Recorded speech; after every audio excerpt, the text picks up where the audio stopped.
గౌరవనీయులు ఈరోజు ఈ మొత్తం కార్యక్రమానికి సూత్రధారి పాత్రధారి నా అన్న జాహిర్ అలీ గారికి, అలాగే గ్రామ సర్పంచ్ ఉచీరప్ప గారికి, ఎంపీటీసీ భాగ్యలక్ష్మి గారికి, మౌలా గారికి, తిక్కయ్య గారికి, పద్మావతి గారికి, గోవిందరాజుల గారికి, నరసిరెడ్డి గారికి, శంకరయ్య గారికి, శ్రీనివాసుల గారికి, బసవరాజు గారికి, శ్రీదేవి గారికి, గాలి ఈరప్ప గారికి, కాశీ పీరా గారికి, తెలుగుదేశం పార్టీ నా సహోదరులు షరీఫ్ గారికి, నరసప్ప గారికి, షేక్ అహ్మద్ గారికి, తాహిర్ గారికి, అలాగే జనసేన పార్టీకి సంబంధించిన తాహిర్ అలీ కావచ్చు, వర్మ గారు కావచ్చు, మిగిలిన ఖాదర్ భాష గారు కావచ్చు, రాజు గారు కావచ్చు, అందరికీ పెద్దలందరికీ, అలాగే జేఏసీ యూత్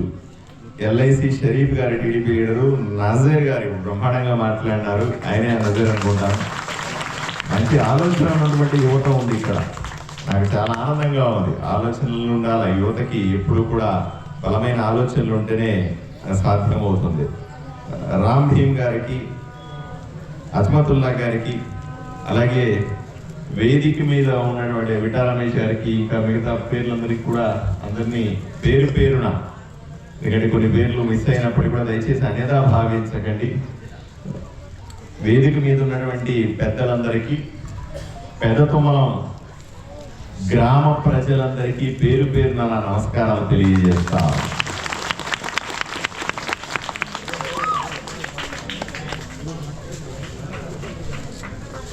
ఒక్కసారి గతాన్ని వెనక్కి తీసుకోండి. నేను ఎన్నికల సమయంలో మీకు ఎమ్మెల్యే అభ్యర్థిగా వచ్చినప్పుడు గ్రామాన తిరుగుతాను. మీ గ్రామంలోకి వస్తే కూడా పెదతుమ్మలం ప్రజలు పెద్ద ఎత్తున నాకు మద్దతునిచ్చినారు, పెద్ద ఎత్తున నన్ను ఆశీర్వదించినారు, పెద్ద ఎత్తున నాకు ఓట్లేసి ఎమ్మెల్యేగా గెలిపించి ఈరోజు నేను ఈ స్థానంలో ఉన్నానంటే అది మీ అందరి వల్ల వచ్చినటువంటి పదవే తప్ప ఇంకోటి కాదని నేను ఎప్పుడు అనుకుంటా. ఎన్నికల సమయాల్లో నాకు తెలుసు, తిరుగుతున్న సందర్భంలో ఆశ్చర్యంగా అనిపించింది. నేను భారతీయ జనతా పార్టీలో రాష్ట్రంలో వైస్ ప్రెసిడెంట్గా అంటే ఉపాధ్యక్షుడిగా పనిచేసిన తర్వాత జాతీయ స్థాయిలో దేశమంతా తిరిగే బాధ్యతను ఓబీసీ మోర్చా అనే బీసీలకు సంబంధించిన అంశాల మీద అధ్యయనం చేసే ఒక కమిటీలో నన్ను భారతీయ జనతా పార్టీ దేశమంతా తిప్పింది. ఎన్నో రాష్ట్రాలు గుజరాత్కి వెళ్ళాను, మహారాష్ట్రకి వెళ్ళాను, ఉత్తరప్రదేశ్కి వెళ్ళాను, ఇంకో చోటుకి వెళ్ళాను, రాష్ట్రంలో అన్ని జిల్లాలు తిరిగాను. ఇక్కడ వచ్చిన తర్వాత నాకు స్పష్టమైన తేడా కనిపించింది. అరే ఇదేంట్రా, నేను ఇన్ని రాష్ట్రాల్లో తిరిగాను కదా, ఇన్ని ఊర్లలో తిరిగాను కదా, ఇన్ని ప్రాంతాల్లో తిరిగాను కదా, ఇదేంటి ఇంత పేదరికం ఉంది ఏమిటి, ఇక్కడ అసలు ప్రజల్ని పట్టించుకునే వాళ్ళు లేడు ఏమిటి, ఇక్కడ రాజకీయాలు ఇలా ఉన్నాయి ఏమిటి, ఇంత భయంకరంగా ఉంది ఏమిటి అని నేను చాలా మదనపడిన రోజులు ఉన్నాయి.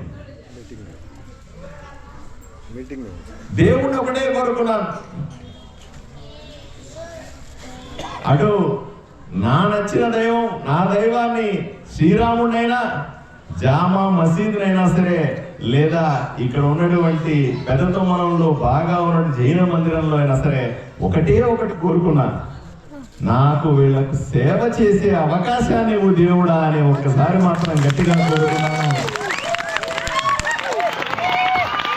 దేవుడు మీ రూపంలో ఎప్పుడూ లేనిది, చరిత్రలో తిరగేయండి, ఎప్పుడూ లేనంత మెజారిటీని, ఎప్పుడూ లేనంత మామూలుగా ఆదోళనలో ఎవరైనా గెలిస్తే ఎమ్మెల్యేగా 2000 ఓట్లతోనో 3000 ఓట్లతోనో 5000 ఓట్లతోనో గెలుస్తారట. కానీ నాకు 18,500 ఓట్ల మెజారిటీతో మీరందరూ కూడా నన్ను ఎమ్మెల్యే చేసుకున్నారు. పెదతుమ్మలంలో ఎప్పుడూ పడని ఓట్లు, ఎవరూ చూడని ఓట్లు, బాక్సులు ఇప్పుతా ఉంటే ఒక్కొక్క బాక్స్ లో ఇప్పుతా ఉంటే బాక్స్ బద్దలవుతా ఉంది. ఈ రకంగా మీరు ఇచ్చిన అవకాశంతో నేను అసెంబ్లీకి పోయినా. అసెంబ్లీకి పోయి ప్రమాణం చేసిన అధ్యక్ష అని ప్రమాణం చేసిన. ప్రమాణం చేసినటువంటి ఎమ్మెల్యేగా ప్రమాణం చేసిన మరుసటి రోజే అసెంబ్లీలో ఇలాగే మైకు తీసుకొని మొట్టమొదటి ఉపన్యాసం చేశాను. మొట్టమొదటి నేను అడిగిన ఒకే ఒక కోరిక, ఆదోని మండలాన్ని 4గా విభజించండి అన్నమాట.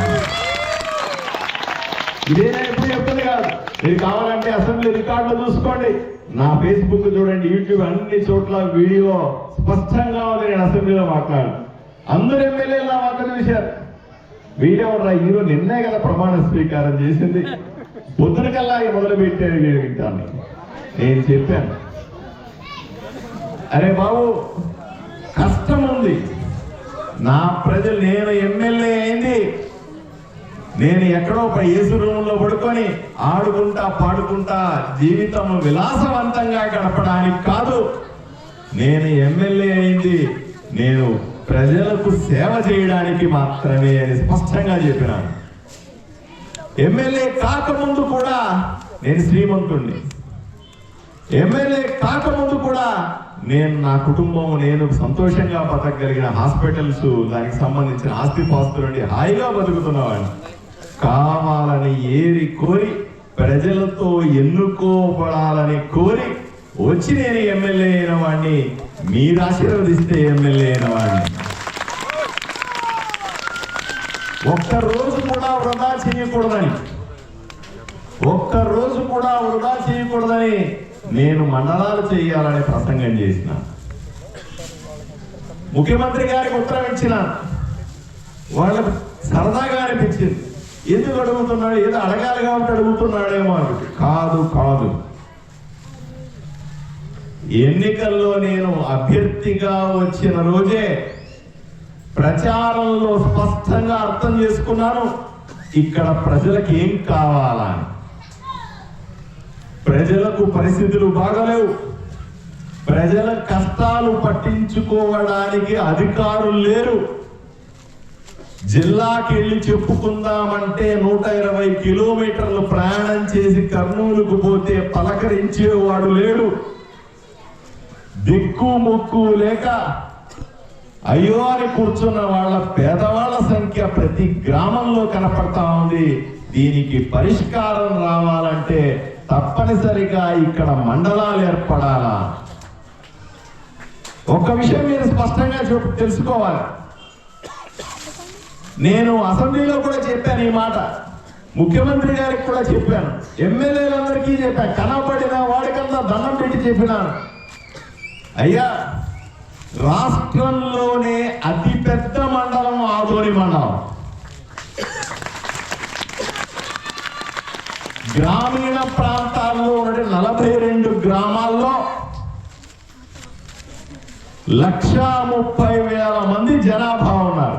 మీరు చూపించండి, ఆంధ్రప్రదేశ్ లో ఇన్ని జిల్లాలలో, ఎన్ని ఊర్లలో, ఇన్ని నియోజకవర్గాల్లో ఎక్కడైనా ఒక్క మండలం చూపించండి 130,000 జనాభా ఉన్నది. ఎక్కడా లేదు.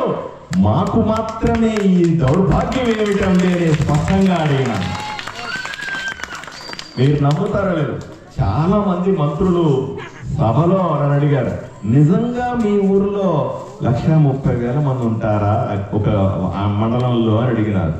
అంటే అప్పటిదాకా ఎవరు చెప్పిన పాపాన పోలా. అంతెందుకు ఆలోచన చేయండి, మనకు స్వాతంత్రం 1947వ సంవత్సరంలో వస్తే అప్పటి నుంచి ఇప్పటిదాకా 76 సంవత్సరాలుగా ఎవరు కూడా నోరెత్తి 4 మండలాలు కావాలని అడిగారా అని అడుగుతా ఉన్నా.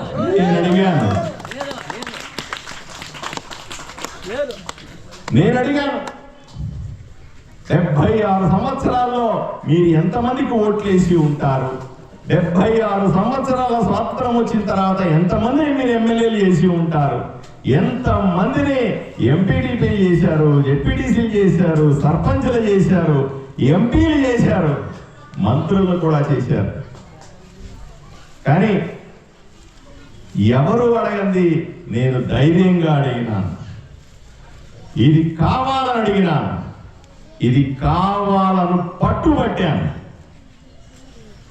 కానీ మీకు తెలియాలి, చాలా మంది అంటారు నేను మొన్న 2-3 నెలల ముందు పోయి పెద్ద తమ్ములలో పెదహరివాడల్లో మాట్లాడేస్తే ఇది వచ్చేసింది అంట. కాదు, ఈ ప్రతిపాదన సంవత్సరంన్నర కిందట నేను ఇచ్చినటువంటి ఉత్తరాలు. నేను అప్పట్లో కూడా నేను ప్రతి మంత్రి దగ్గరికి పోయి ఉత్తరం ఇచ్చేవాడిని. మీరందరూ ఫోటోలు చూసి ఉంటారు. ప్రతి మంత్రి దగ్గరికి పోయి ఫోటోలు, నాకు ఇదే పని. మంత్రి దగ్గరికి పోయేది పేపర్లు ఇచ్చేది, మంత్రి దగ్గరికి పోయేది పేపర్లు ఇచ్చేది, రకరకాల పేపర్లు ఇచ్చిన. ఆంధ్ర రాష్ట్రంలో నా అంత ఎక్కువగా సమస్యల మీద పేపర్లు ఇచ్చిన ఎమ్మెల్యే లేడంటే మీరు నమ్మాలి. సుమారుగా 460 ఉత్తరాలు మంత్రులకు, ముఖ్యమంత్రి గారికి, కేంద్ర మంత్రులకు, ప్రధానమంత్రికి రాసిన ఘనత నాడు. అప్పుడంతా నవ్వారు, ఏంటి ఇంకిదే ఫోటోలు పిచ్చుందేమో, పేపర్లు ఇచ్చుకుంటున్నాడు, పేపర్లు ఇచ్చి ఫోటోలు దిగుతాడు, ఫేస్బుక్ లో పెడతాడు అని నవ్వారు. వెకిలి మాట్లాడినారు, నన్ను నములు పాలులాగా మాట్లాడినారు. అయినా నేను బాధపడలే. నాకు తెలుసు నేనిచ్చే పేపర్ ఎక్కడికి పోతుందని, నేనిచ్చే పేపర్కి పవర్ ఎంత ఉంటుందో నాకు బాగా తెలుసు. అందువల్లే ప్రతి ఒక్క పేపర్ని ఫాలో చేసుకున్నాను. మండలాలకు సంబంధించిన అంశాన్ని కూడా నేను ఫాలో చేసుకుంటే సంవత్సరం. ఏమయ్యా మీరు ఆలోచన చేయండి, ఒక పేపర్ మీరు ఇక్కడ సచివాలయంలోనో విఆర్ఓకు ఇస్తే అది ఎంఆర్ఓ దగ్గరికి పోయి, సబ్ కలెక్టర్ దగ్గరికి పోయి, కలెక్టర్ దగ్గరికి పోయి, సెక్రటరీ దగ్గరికి పోయి, మంత్రి దగ్గరికి పోయి, ముఖ్యమంత్రి దగ్గరికి పోవాలంటే ఎన్ని రోజులు టైం పడుతుంది చెప్పండి మీరు? అలా నేను ఇచ్చిన పేపర్ తిరిగి తిరిగి తిరిగి తిరిగి మెల్లిగా ఆదోని సబ్ కలెక్టర్ దగ్గరికి వచ్చి అక్కడ ప్రజాభిప్రాయ సేకరణ చెయ్యండి అని గత నెలలో ఉత్తర్వులు వచ్చింది. సందర్భం కూడా కొన్ని చోట్ల జిల్లాలు చేస్తా ఉన్నారు, ముఖ్యమంత్రి గారే హామీలు ఇచ్చినటువంటి జిల్లాలు, కొన్ని చోట్ల మండలాలు విభజిస్తా ఉన్నారు. ఈ సందర్భంలో ఇది కూడా చెయ్యమని అడిగినారు, దీన్ని కూడా ప్రజాభిప్రాయ సేకరణ చేయమన్నారు. చేసి పంపించినారు. ప్రజాభిప్రాయ సేకరణ కూడా చాలా స్పష్టంగా చెప్పినాను నేను, 4 మండలాలు ఉండాల్సిందే, ఆదోనిని జిల్లా చేయాల్సిందే. చాలా స్పష్టంగా చేసింది. వీడియో తీశారు, వీడియో తీసి పైన ప్రభుత్వానికి పంపించినారు. ఆ రోజు మీకు కొన్ని విషయాలు చెప్పాల్సిన అవసరం కూడా ఉంది. ప్రజాభిప్రాయ సేకరణ పూర్తయింది, 4 మండలాలకు సంబంధించి ప్రతిపాదనలు పంపించారని నేను రోజు సబ్ కలెక్టర్ గారిని, ఎంఆర్ఓని, కలెక్టర్ని అడుగుతా ఉన్నాను, ఏమండి ఏమంతవరకు వచ్చింది ప్రజాభిప్రాయ సేకరణ, మాది పెడతారా లేదా? ఇంతలో కొందరు రాజకీయ నాయకులు దూరారు దీంట్లోకి. పార్సారథికి మంచి పేరు వచ్చేస్తుందేమో, ఇవన్నీ నిజంగా ఆయన అడిగినట్టుగా వస్తే, ఆయనకి పేరు వస్తే ప్రజల గుండెల్లో మిగిలిపోతాడేమో. అబ్బాయి అట్లా కుదరదుగా, మా రాజకీయాలు వేరే ఉంటాయి కదా. రాజకీయాలు కుట్రలు పన్నడం మొదలు పెడుతున్నారు. ఒక ఆయన అంటాడు, అబ్బాయి 4 మండలాలు అవసరమే లేదండి, నా ఎక్స్పీరియన్స్ అంతా. ఇంకొక ఆయన అంటాడు, అసలు ప్రజల్లోనే లేదండి, అసలు డిమాండే లేదండి. జిల్లాల గురించి అడుగుతాడు, అబ్బాయి జిల్లా కావాలని ఆదోని ప్రజలు కోరుకోవట్లేదండి. ఇంకో ఆయన అంటాడు,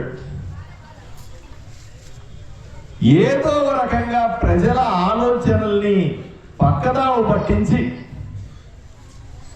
వీళ్ళ దగ్గరే కాదనిపించి, వీలైతే ఈ గ్రామాల మధ్యలో, ఈ నియోజకవర్గ నాయకుల మధ్యలో గొడవలు పెట్టి ఏమీ లేకుండా చేస్తే రాజకీయం అయిపోద్ది కదా అని కొంతమంది బయలుదేరినారు. ప్రతిపాదనలు పంపించినప్పుడు స్పష్టంగా చెప్పినాను, సబ్ కలెక్టర్ చెప్పాను, ఎంఆర్ఓ కూడా చెప్పిన.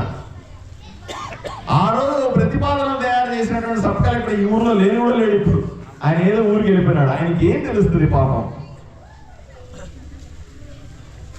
మనకున్న అక్కర, మన ఊరి పట్ల మనకు ప్రేమ ఈ అధికారులకు ఉంటుందా? ఆలోచన చేయండి. వాళ్ళు వస్తారు, 2 ఏళ్ళు ఉంటారు, పోతారు, వస్తారు, 2 ఏళ్ళు ఉంటారు, పోతారు. ఆ రోజు అడిగినా నేను, ఏం ప్రతిపాదనలు చేశారా? 4 తప్పనిసరిగా పెట్టండి అయ్యా, ఇంకోటి పెట్టద్దు. లేదు లేదండి, మీరొక్కరే కాదు, మిగతా రాజకీయ పార్టీల అభిప్రాయం తీసుకున్నారు. ఎవరయ్యా రాజకీయ పార్టీలు? కాదనే వారు కూడా చెప్పారు. లేదండి, పార్టీల అభిప్రాయం తీసుకున్నాం. మేము 1 మండలం అయితే ఎలా ఉంటది, 2 మండలాలు అయితే ఎలా ఉంటది, 3 మండలాలు అయితే ఎలా ఉంటది, 4 మండలాలు అయితే ఎలా ఉంటది అని అన్ని రకాల ప్రతిపాదనలు పంపిస్తా ఉన్నారు. అని ఏమైనా బుద్ధి ఉందాయా మీకు? చేసేది ఎట్లాగో చేస్తా ఉన్నారు. చేసేదేదో 4 చేస్తే ఒకే రకమైన ప్రతిపాదన పెడితే అయిపోతుంది కదా. మళ్ళీ అక్కడికి పోయిన తర్వాత విజయవాడలో కూర్చున్న వాళ్ళకో, హైదరాబాద్లో కూర్చున్న వాళ్ళకో, ఇంకొకరికో మళ్ళీ ఒక ఆప్షన్ ఎందుకు ఇవ్వాలి అని చెప్పినాను. లేదండి, అన్ని రకాలు పంపించమన్నారు అని పంపించినారు. మళ్ళీ రాజకీయాలు ఇక్కడి నుంచి మీ మధ్యలో వచ్చి సమాధానం చెప్పాను. బ్యాచ్ అంతా కూడా నేరుగా విజయవాడకు పోయేది, బండి వేసుకొని పోయి అక్కడ అట్లాంటిది ఏం లేదండి. జనాలు ఏం అట్లా అడగలేదు, ఒకటి చేసినా సరిపోతుందండి. అక్కడ విజయవాడలో ఉన్న వాళ్ళకి ఏం తెలుస్తుంది? నిజంగా పార్సారథి ఏమైనా తప్పు చెప్తున్నాడేమో. ఏమయ్యా, మండలాలు చేస్తే, ఆదోని జిల్లా చేస్తే నాకేమైనా కొమ్ములు వస్తాయా, లేదా నాకేమైనా వడ్డాడాలు వస్తాయా, లేదా నాకేమైనా నగలు వస్తాయా, నాకేమైనా డబ్బులు వస్తాయా? ఒకే ఒక కారణం చేత నాకు ఓటేసి గెలిపించి నా జీవితంలో ఎమ్మెల్యే చేసినారనే రుణం తీర్చుకోవడానికి తప్ప ఈ పని ఇంకేమన్నా ఉంటుందా? ఆలోచన చేయండి. పోయినారు, చెవులో పోయింది. అదే ఇక్కడ వచ్చి కూర్చుని ప్రజల మధ్య ఏం కావాలని అడిగితే పోయేదానికి చాడీలు చెప్పినారు. అబ్బాయి ఆ ఎమ్మెల్యే ఇంతే అన్నారు, అవసరమే లేదన్నారు, మరీ అడుగుతున్నాడే కాబట్టి ఎవడో 2 ఇచ్చేయండి అన్నారు. వాళ్ళు నేను పోయి చెప్పడం, వాళ్ళు పోయి చెప్పడం, నేను పోయి చెప్పడం, వాళ్ళు పోయి చెప్పడం. మీరు ఊహించండి అక్కడ కూర్చున్న వాళ్ళకు ఏ రకమైన ఇబ్బంది ఉంటుందో.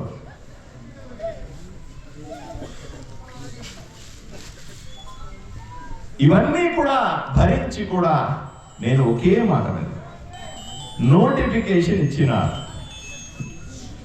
నోటిఫికేషన్ ఒకే మండలానికి ఇచ్చి 1 నెల రోజుల సమయం ఇచ్చి ప్రజాభిప్రాయ సేకరణ చేయమని చెప్పినారు. మీరు అనుకుంటున్నారేమో మండలం ఒకటే అయిపోలేదు, నెల రోజుల సమయం పూర్తి కాల. మరుసటి రోజే నేను మళ్ళీ మంత్రులకందరికీ మాట్లాడుతా ఉన్నా. మరుసటి రోజే మళ్ళీ ముఖ్యమంత్రి గారికి ఉత్తరం రాశాం.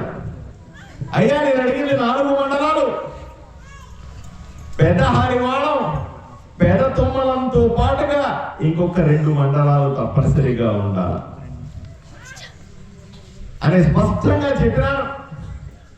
ఆదోని జిల్లా కావాలని చెప్పినాను. కానీ నోటిఫికేషన్లో ఇలా వచ్చింది, దీన్ని సరిచేయండి అని మళ్ళీ ముఖ్యమంత్రి గారికి, మళ్ళీ మంత్రి గారికి ఉత్తరం రాశాను. ఫోన్లో మాట్లాడుతూ ఉన్నాను రోజు, దయచేసి మీరు దీన్ని మళ్ళీ ప్రజాభిప్రాయ సేకరణ చేయండి. అయ్యా, మీ అందరికీ ఒకటే చెప్తా ఉన్నా, ఈరోజు నేను ఇంటి దగ్గర ఉంటే సాయంకాలం 16 గ్రామాల ప్రజల వైపు నుంచి వచ్చామని చెప్పి కొంతమంది వచ్చి నన్ను కలిసినారు. ఏమంటే మాకు ఎక్కడో ఉన్నదాన్ని ఎక్కడో కల్పించారు, మేము దీన్ని వ్యతిరేకిస్తా ఉన్నాం. వాళ్ళు చెప్పింది కరెక్టే. ఒక మండలాన్ని కూడా చక్కగా చుట్టుపక్కల ఏ గ్రామాలు ఉన్నాయని తెలియని వాడు గ్రామాల గురించి రాసి పంపిస్తే ఇలాగే ఉంటది. ఎవరో అధికారి, నేను చెప్తానే ఉన్నా, అయ్యా గ్రామాలకు పోవాలా, విభజన చేసేటప్పుడు తప్పనిసరిగా గ్రామ పెద్దల్ని కలవాలా, అన్ని పార్టీ వాళ్ళని కలుపుకొని పోవాలా. ఇది మా ఇంట్లో పెళ్లి కాదు, వాళ్ళ ఇంట్లో పెళ్లి కాదు, ప్రజలకు సంబంధించిన అంశం. ప్రజల ముందు పెట్టాలా, ప్రజల ఆమోదం తీసుకోవాలి. ఎక్కడెక్కడన్నా చిన్న చిన్న ఇబ్బందులు ఉంటే వాళ్ళకి సర్ది చెప్పాలా. ఇవన్నీ చేసిన తర్వాత విభజన నోటిఫికేషన్ ఇస్తే ఇబ్బందులు లేకుండా ఉంటాయి. ఈరోజు ఏమైంది, మండలంలో నోటిఫికేషన్ వచ్చిందని కదా హరివాణం ప్రజలు, మా గ్రామాలు దాంట్లో కలపద్దని ఇంకొక 16వ గ్రామాల ప్రజలు, అయ్యా మా పేరే లేదని పెద్దతమలం ప్రజలు, ఎక్కడ పోతామో ఏం తెలియక మాకు ఏమీ వద్దు మొర్రో అని ఇంకో కొంతమంది. ఇలా మనము మధ్య మనల్ని నేను అడిగి 4 మండలాలు అడిగితే వీళ్ళు చేసిన రాజకీయ నాయకులంతా కలిసి వాడిని రెచ్చగొట్టి వీడిని రెచ్చగొట్టి వాడిని గిల్లి వీడిని గిల్లి, నువ్వు ఆ ప్రెస్ మీట్ పెట్టు, ఈ ప్రెస్ మీట్ పెట్టు, నువ్వు అట్లా చెయ్యి, నువ్వు ఇట్లా చెయ్యి, నువ్వు విజయవాడకు పోవు, నువ్వు హైదరాబాద్కు పోవు, నువ్వు ఉత్తరం రాయి, నువ్వు ఆ పార్టీ ఈ పార్టీ. ఓరే పిచ్చోళ్ళారా, ఆ పని ఏదో 4 మండలాలు తేవడానికి అంత శ్రమ పడితే సరిపోతుంది కదా. ప్రజల మీద మీకేమైనా కక్ష? ఇదే కష్టం, ఈ రాజకీయాలు చేసే కష్టం, కుట్రలు చేసే కష్టం, గ్రూపులు చేసే కష్టం, జనాల్ని ఏదో రకంగా రెచ్చగొట్టే కష్టం. ఈ కష్టం ఏదో మండలాల కోసం పడితే అందరూ ఒక్క మాట మీదకి వస్తే 4 మండలాల పరిగెట్టుకుని రావా?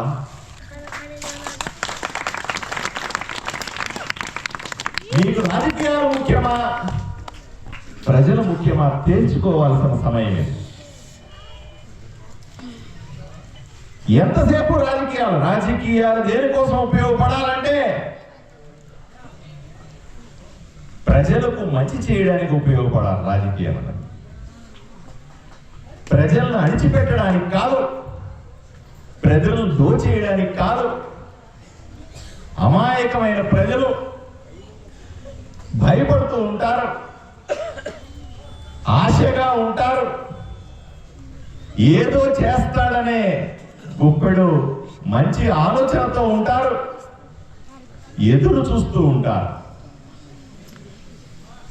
దాన్ని కాదని ఈరోజు ఇన్ని రాజకీయాలు అవసరమా అని అడుగుతాం. ఆదోని ప్రజలందరినీ ఒకే రిక్వెస్ట్ చేస్తాను, ఒకటే అభ్యర్థిస్తా ఉన్నా, చేతులెత్తి మొక్కి అభ్యర్థిస్తా ఉన్నా, అందరూ ఒకే మాట మీదకి రండి, ఒకే మాట మాట్లాడండి. ఎవ్వరూ కొట్టుకోవాల్సిన పని లేదు, ఎవరు ఒకరినొకరు దూషించుకోవాల్సిన పని లేదు, వాళ్ళకొద్దు వీళ్ళకొద్దు అని మాట్లాడాల్సిన పని లేదు. అందరూ ఒకే మాట మీద ఉన్నాం. 4 మండలాలు ఆదోని జిల్లా అనే ఒక్క మాట మీద నిలబడితే సాధించుకొచ్చే బాధ్యత నేను తీసుకొని వస్తాను.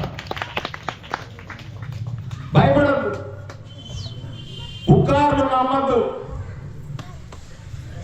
ఎవరో రెచ్చగొడితే రెచ్చిపోవద్దు.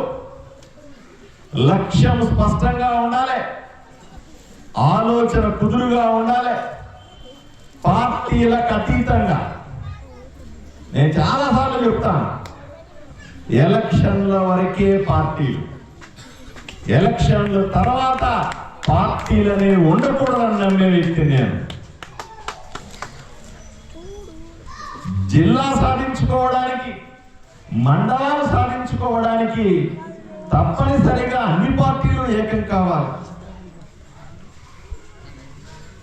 అందరూ ఒక మాట మీదకి రావాలి. ఎవరిని వ్యతిరేకించవద్దు. ఆ గ్రామంలో ఉన్న ప్రజలు మనవాళ్లే, ఈ గ్రామంలో ప్రజలు ఉన్న మనవాళ్లే, మన గ్రామంలో ఉన్న ప్రజలు మనవాళ్ళు అనే భావన ఉండాలి.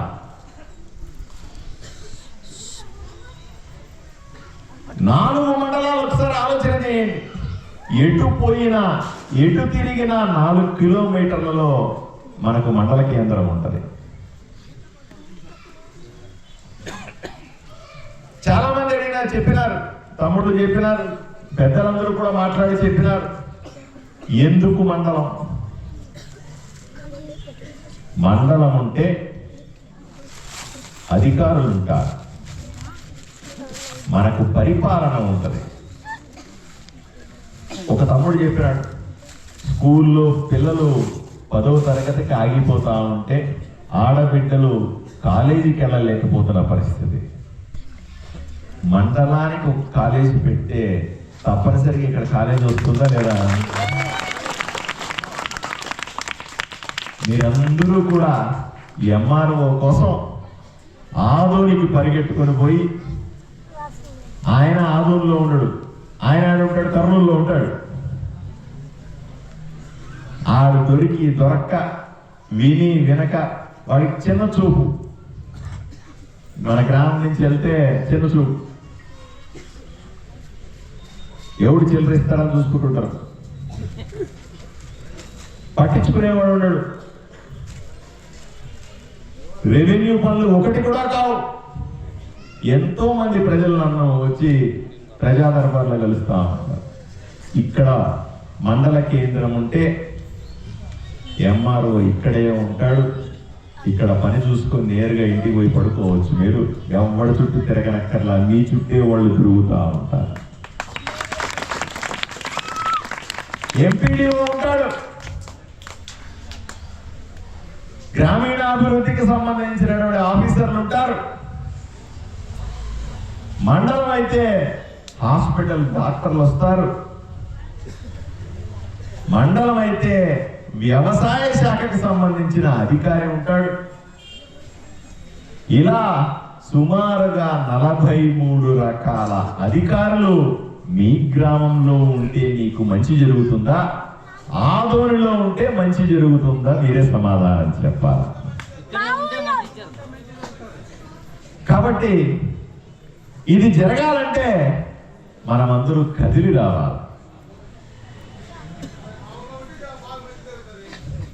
ఇదే రకమైన సభ, నేను ఏదైతే మీతో మాట్లాడుతున్నానో ఇదే రకమైన సభ సెప్టెంబర్ 5వ తారీఖున నేను పెదహరివాణంలో మాట్లాడినా.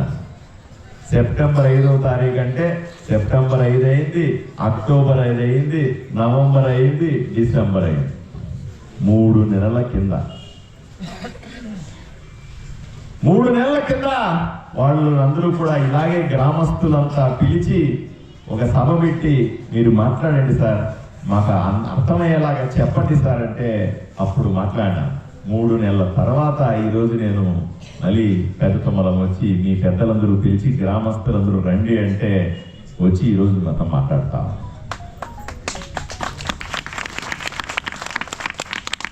మీరు అనుకోవచ్చు కూడా, మీరు అప్పుడు మాట్లాడలేదు కాబట్టి అయిపోయింది. ఏ రోజు కూడా మీరు ఒక్కసారి నేను పెదహరివాణంలో మాట్లాడినటువంటి ప్రసంగాన్ని నా యూట్యూబ్లో ఉంటుంది, నా ఫేస్బుక్లో ఉంటుంది, ఒకసారి చూడండి.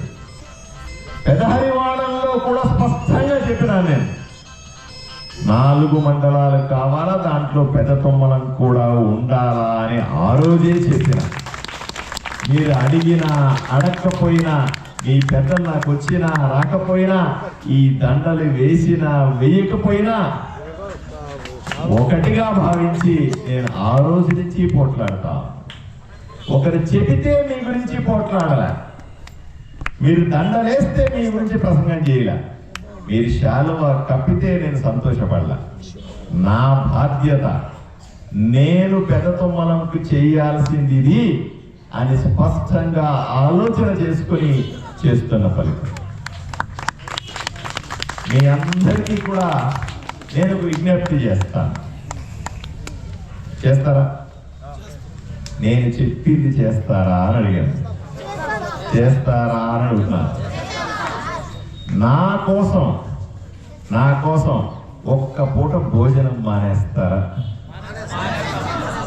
మీతో పాటు కూడా నేను కూడా భోజనం మానేస్తాను. అయ్యా ఒక్కసారి ఆలోచన చేయండి. ఊరంతా ఒకటే, 7,000 మంది, ఇక్కడ 7,000 ఓట్లు ఉన్నాయి. దాంతో పాటుగా మిగతా ఓట్లు కాని వాళ్ళు కూడా చాలా మంది ఉంటారు. ఇక్కడ సుమారుగా పెద్ద గ్రామం ఇది. ఆదోనిలో పెద్ద గ్రామాలు తీసుకుంటే మొట్టమొదటి వచ్చేది పెద్దతుమ్మలం. అత్యంత శక్తిమంతులు పెద్దతుమ్మలంలో ఉన్నారు. అన్ని మతాలకు సమ ప్రాధాన్యత ఉన్నటువంటి గ్రామం ఇది. మంచి ఆలోచన ఉన్నటువంటి యువత ఉన్నారు ఇక్కడ. ఇన్ని ఉన్నవాళ్ళు 7,000 మంది ఒక్కసారిగా ఒక్క పూట భోజనం మానేస్తే ఏమవుతుందో తెలుసా? నా కోసం చేసి చూడండి, మండలం ఎందుకు రాదో చెప్తాను నేను. సాధారణంగా ఎమ్మెల్యే అంటే అధికారంలో ఉన్నాడు కాబట్టి ఎవరన్నా నిరాహార దీక్షల్లో కూర్చుంటే అక్కడికి పోకూడదు, మేము అధికారంలో ఉన్నాం కదా, మేము పోకూడదు అంట. కానీ ఆదోనిలో భీమా సర్కిల్లో మీరు చూడండి, ఎవరు నిరాహార దీక్ష కూర్చున్నా నేను పోయి కూర్చుంటాను వాళ్ళతో. ఏ డిమాండ్తో ఆ మధ్యకాలంలో మున్సిపల్ కార్మికులు కొంతమంది రోడ్డు మీద కూర్చోండి, ఆ దారిలో పోతా ఉన్నాను నేను కారులో. అంతే, ఎందుకు కూర్చున్నారు వీళ్ళు అని అడిగాను. మున్సిపల్కి సంబంధించిన ఉద్యోగులండి అని చెప్పినారు. నేను వెంటనే కారు దిగి వాళ్ళ కాసేపు కూర్చొని 1 గంట వాళ్ళకి ధైర్యం చెప్పి, ఏమి కాదు, నేను ముఖ్యమంత్రికి ఉత్తరం రాస్తాను, నేను వ్యక్తిగతంగా కలిసినప్పుడు చెబుతానండి అని చెప్పాను. అది గుర్తు పెట్టుకొని ఇక్కడి నుంచి కూడా ఇంటెలిజెన్స్ రిపోర్ట్స్ పోతాయి కదా పైకి, అలాగే నేను గుర్తు పెట్టుకునే ఉత్తరం రాసి, అయ్యా మా ఊర్లో ఇలా నిరాహార దీక్ష కూర్చున్నారు అవని చెప్తే వాళ్ళకి తర్వాత 2-3 నెలల తర్వాత వాళ్ళకి జీతాలు పెరిగినాయి. ఆ రకంగా పరిష్కారం అయింది. పెద్ద నిర్మాణం కూడా మొదలుపెట్టారు. మేము నిరాహార దీక్ష చేస్తామండి, మండలం కావాలని, జిల్లా కావాలని. మొదటి రోజు పోయినా అడగండి కావాలంటే ఆయన. మొదటి రోజు పోయి నేను కూడా వాళ్ళతో పాటు కూర్చున్నా, 1 గంట కూర్చొని చెప్పి వాళ్లకు నిమ్మరసం తాగించి వాళ్ళని చేశాను. తర్వాత వీళ్ళు కంటిన్యూ చేస్తా ఉన్నారు. అయ్యా ప్రభుత్వానికి వ్యతిరేకంగా చేయాల్సిన పని లేదు, ప్రభుత్వానికి వ్యతిరేకంగా పోట్లాడాల్సిన పని లేదు. ముఖ్యమంత్రి చంద్రబాబు నాయుడు గారైనా, ఉప ముఖ్యమంత్రి గారైనా సరే ప్రజల వైపు నుంచి మాట్లాడితే వింటారు. ప్రజలకు సంబంధించిన కష్ట సుఖాలు తెలిసిన వాళ్ళు. ఒకటే సమస్య, వాళ్లకు చెప్పేవాళ్ళు సరిగా ఉండకపోవచ్చు. ప్రజల్లో ఈ కోరిక ఉందని, ప్రజల్లో బలమైన సంకల్పం ఉందని, ప్రజలందరూ బలంగా కోరుకుంటున్నారనే విషయాన్ని ముఖ్యమంత్రి గారికో మంత్రులకు చెప్పాల్సిన అవసరం ఉందా లేదా అని మిమ్మల్ని అడుగుతాను. దీనికి మనం రోడ్ల కొంత నిన్న మొన్న చూశాను, ట్రాఫిక్ ఆపేశాం, రాస్తారోకోలు చేశాం, అది అవసరం లేదు. మనము ఎక్కడా కూడా ఎటువంటి ఆందోళన చేయకుండా, గొడవ చేయకుండా, పోలీసులకు సహకరిస్తా స్పష్టంగా మీరు చెప్పాలనుకున్నది కూర్చొని చెప్పగలిగితే 100కు 100% అక్కడికి వెళ్తుంది. నా మాట నమ్మండి. నేను రేపు మళ్ళీ వెళ్తాను. ఈరోజు మీద మాట్లాడుతా ఉన్నా, వీలైతే రేపు సమయం అడిగాను, సమయం ఇస్తే నాకు పిలుపు వస్తుంది, రేపు మళ్ళీ వెళ్తాను. స్పష్టంగా మీ మనసులో ఏముందో, మీ యువకులు ఏమన్నారో, పెద్దలందరూ ఏం మాట్లాడినారో, ఇక్కడ మీకు ఏం కావాలో స్పష్టంగా మళ్ళీ కూడా మంత్రి గారికి అవకాశం ఉంటే ముఖ్యమంత్రి గారికి స్పష్టంగా చెప్పొస్తాను.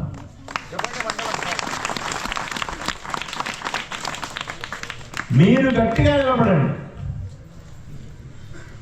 ఒప్పుకోవాల్సిన అవసరం లేదు. ఎవరో ఆఫీసర్ రాసేసినాడు, ఈ మండలాలన్నీ అది కలిపేసి ఒక మండలంగా చేసాం, అయ్యా మీకు మండలం ఇచ్చేసాం కదా, మీకు మండలం ఇచ్చేసాం. ఏందయ్యా మీరు మాకు మండలం ఇచ్చేది? మేము అడిగింది 4 మండలాలు, నువ్వు ఇచ్చేది ఒక మండలం. ఎలా అవుతుంది? ఏదో నీ చేతికి వచ్చినటువంటి గ్రామాల పేర్లంతా రాసేసి దాంట్లో కలిపేస్తే ఆ గ్రామాల ప్రజలు ఎంత బాధపడతారు. నీకు ఏం తెలుసు ఆ గ్రామాల గురించి? దానితో పాటుగా మనందరినీ కోరుకుంటామన్నా, చేతులెత్తి వేడుకుంటామన్నా, దయచేసి ఆదోని జిల్లా చేసుకోవడానికి పెద్ద పోరాటమే చేయాలి. ఆదోని జిల్లా లేకుంటే, ఆదోని జిల్లా కాకుంటే ఈ ప్రాంతం అభివృద్ధి చెందడం కుదరదు. పలుసార్లు చెప్తా ఉన్నాను, ఆదోని నుంచి కర్నూలుకి 120 కిలోమీటర్లు ఉంటే, ఇది కూడా వినండి, ఏ జిల్లాలో కూడా 3 గంటలు 4 గంటలు ప్రయాణం చేయాల్సినటువంటి జిల్లా కేంద్రం లేదు. మనం కర్నూలు పోవాలంటే 3-4 గంటలు పడుతుంది. ఏడుపులు అట్లా ఉన్న పరిస్థితులు, ఏ జిల్లాలో కూడా అట్లా పరిస్థితులు లేవు. మా అంటే 1-2 గంటల్లో జిల్లా కేంద్రానికి వెళ్ళిపోతారు. మనం చూడండి ఎంత భయంకరం, 3 గంటలు పడుతుంది. ఇంకేదైనా చిన్న చిన్న బండ్లు అవి అయిపోతే ఎక్కువ కూడా పట్టేస్తుంది. రోడ్డు చూడండి ఎంత భయంకరంగా ఉంటుందో. మొత్తుకుంటా ఉన్నా నేను ఎమ్మెల్యే అయిన దగ్గర నుంచి, అయ్యా ఇది ఆదోనికి మాత్రమే కాదయ్యా, ఆలూరుకు రావాలన్నా, పత్తికొండకు రావాలన్నా, మంత్రాలయం రావాలన్నా, ఎమ్మిగనూరుకు రావాలన్నా, ఆదోని ఏ ఊరికి పోవాలన్నా సరే కర్నూలు నుంచి ఒకే రోడ్డు మీద రావాలా, అందరూ ఆ రోడ్డు మీద పోవాలా, వేలాది వాహనాలు. దానికి డివైడర్ కూడా లేదు రోడ్డుకి. మీరు వెళ్ళండి, ఏ జిల్లా కన్నా వెళ్ళి చూడండి, పక్క గ్రామాలకు వెళ్ళాలంటే కూడా 4 రోడ్లు, ఈ పక్క 2 ఆ పక్క 2 మధ్యలో డివైడర్ పెట్టి పెద్ద రోడ్లు ఉంటాయి. మనం ఒకరినొకరు తోసుకొని మనం పోతా ఉంటాం ఆ రోడ్డు మీద. పోనీ ఆ రోడ్డు ఏమన్నా బాగుందా? భయానకంగా తయారైంది. నేను ఎమ్మెల్యే అయిన తర్వాత మిగతా వాళ్ళందరినీ కూడా సహకరించుకొని ఆ రోడ్డు మీద గుంతలు కూర్చాం. వర్షం పడింది, గుంతలన్నీ మళ్ళీ బయటకు వచ్చినాయి. సహజంగానే వస్తాయి, గుంతలు ఎంతకాలం పూడ్చి ఉంటాయి. ఎందుకయ్యా ఈ చిన్న చిన్న రోడ్లన్నీ వేస్తా ఉన్నారు? ఇన్ని లక్షల మంది ప్రయాణించే రోడ్డుని ఎందుకు వెయ్యరు అని అడిగితే అది ఏముందంటే నియోజకవర్గానికి వెళ్ళే రోడ్డు అంట. అదే ఆదోని జిల్లా అయితే ఈ 120 కిలోమీటర్ల రోడ్డు డివైడర్ పెట్టి 4 లైన్లు 6 లైన్లు రోడ్డు పడితే మనం ఎంత బ్రహ్మాండంగా ప్రయాణం చేయొచ్చు. పొరపాటున ఒక బాలింత మన మీ ఊరి